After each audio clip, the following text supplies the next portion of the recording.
Thermal power station పరిసర ప్రాంతాల్లో బూడిదతో విపరీతమైన కాలుష్యం వస్తూ ఉంది. దీనివలన ఇబ్రహీంపట్నం, కొండపల్లి పరిసర పరిసర గ్రామాల ప్రజలు తీవ్రమైన ఇబ్బందులు పాలవుతున్నారు. ముఖ్యంగా శ్వాసకోశ సంబంధమైన సమస్యలు, చర్మ సంబంధమైన సమస్యలు చాలా ఎదుర్కొంటున్నారు. ఈ పరిస్థితుల్లో ఇక్కడున్న కాలుష్యం, దాని వల్ల వస్తున్న సమస్యలు, దాని యొక్క కారణాలు తెలుసుకోవడం కోసం ప్రజారోగ్య వేదిక బృందం ఈరోజు కొండపల్లి, ఇబ్రహీంపట్నం పరిసర గ్రామాలైన చూపూడి, కిలేశ్వరం, ఫెర్రి ఈ గ్రామాలన్నీ కూడా పర్యటించడం జరిగింది. ఇక్కడ VTPS నుంచి వచ్చే ఫ్లైయాష్తో పాటు బూడిద చెరువు ద్వారా అక్కడ లోడింగ్ నుంచి వచ్చే కాలుష్యం, అదేవిధంగా గాలి వల్ల విపరీతంగా చుట్టుపక్కల 10-15 గ్రామాలకి ఈ బూడిద కాలుష్యం చాలా తీవ్రమైన సమస్యగా మారింది.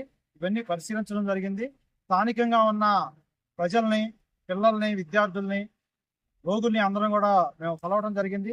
వారి నుంచి వివరాలు సేకరించాం. ఇక్కడ చూస్తే దాదాపుగా అన్ని ప్రాంతాల్లో కూడా బూడిద కాలుష్యంతో చాలా సమస్యలు ఎదుర్కొంటా ఉన్నారు. వీరికి సంబంధించి ఎటువంటి గ్రీనరీ కూడా పెంచే ప్రయత్నం అటు VTPS యాజమాన్యం నుంచి కానీ, ప్రభుత్వం నుంచి కానీ పెద్దగా జరగడం లేదని కనిపిస్తూ ఉంది. అదేవిధంగా ఇక్కడ మంచినీరు కూడా సరైన పరిస్థితిలో లేదు. గ్రౌండ్ వాటర్ పూర్తిగా పాడైపోయి తాగడానికి వీలు లేని పరిస్థితుల్లో కనిపిస్తుంది. అదేవిధంగా మున్సిపల్ వాటర్ పంపిణీ కూడా సరైన విధంగా లేదు. కేవలం వారానికి ఒకసారి మంచినీటి పంపిణీ జరుగుతుందని స్థానికులు చెప్తా ఉన్నారు. ఈ నీరు ఏ మాత్రం సరిపోని పరిస్థితి.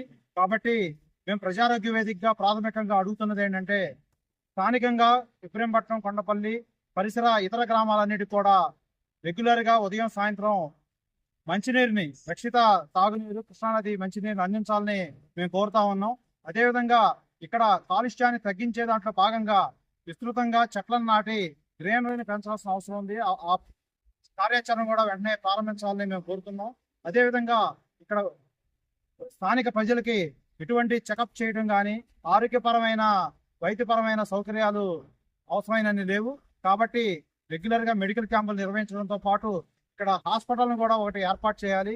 హాస్పిటల్లో ప్రజలకు కావాల్సిన ఆరోగ్యాన్ని, సమస్యను కూడా పరీక్షించి వారికి కావాల్సిన మందుల్ని పంపిణీ చేయాలి. ఈ 3 డిమాండ్ని ప్రజారోగ్య వేదిక ప్రాథమికంగా చెప్తుంది. ఇతర వివరాలన్నీ తెలుసుకున్న తర్వాత, ఇతర వివరాలన్నీ మేము పరిశీలించి అధ్యయనం చేసిన తర్వాత పూర్తి స్థాయి నివేదికను తయారు చేసుకొని ప్రభుత్వం దృష్టికి, VTPS యాజమాన్యం దృష్టికి కూడా తీసుకెళ్లి భవిష్యత్తులో ఈ కార్యాచరణ కొనసాగిస్తామని మేము ఈ సందర్భంగా తెలియజేస్తాం.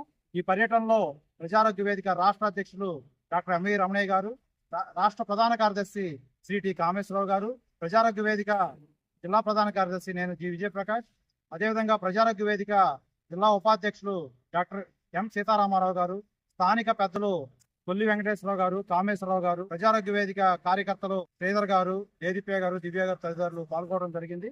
మేము దీని తర్వాత ఇవన్నీ అధ్యయనం చేసి తదుపరి కార్యాచరణ మేము ప్రకటన చేస్తాం.